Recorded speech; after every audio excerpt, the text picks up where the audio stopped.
Hi guys! Good morning guys! Ay, happy birthday nga pala kay Ma'am Jazz. Naka-tune in tayo kay Ma'am Jazz. Tapos, mayroon kami mga extra cat food na hindi nagustuhan ng aming mga alaga dito sa loob ng bahay. So, ayan, binigay natin yan sa mga pusa sa labas. Ayan, ito talaga yung first na pusa na aming nagustuhan dito sa labas na unang dito sa may na mataba siya noon kasi iya pala is pregnant pala yun si Mingmang. Ayan pangalan niya, tinatawag namin Mingmang! Mingmang! Hindi niya narinig kasi naka-close ang glass. Ayun, no. Ang dami niyang kinain guys, oh. Wawa naman. Ganda ng kanyang kulay. Saka yung balahibo niya super maganda. So yan, bigyan natin sila ng, patikimin din natin sila ng tunay na pagkain nila. Or I mean, cat food. Yan.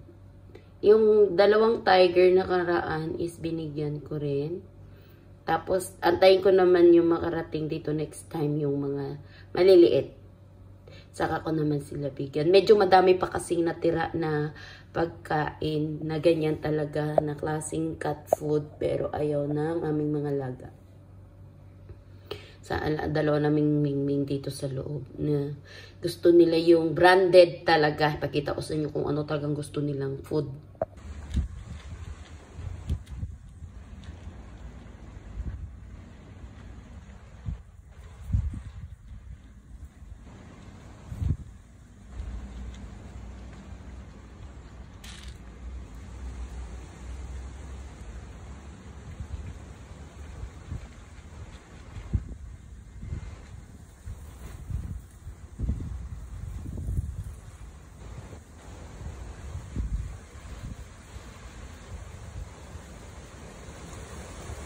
Ito talaga yung gusto ng aming dalawang pusa. Itong brand na to. Hindi ito sponsor. Baka naman Reflex. Baka naman. Pero hindi yan sponsor guys. Binibili yan kasi. Ito kasi siya. Ito para kay kay Tuna. Ito naman ang isa na yan para kay Tina. Pero isa na lang yung binibigay ko. At nagustuhan naman nila parehas.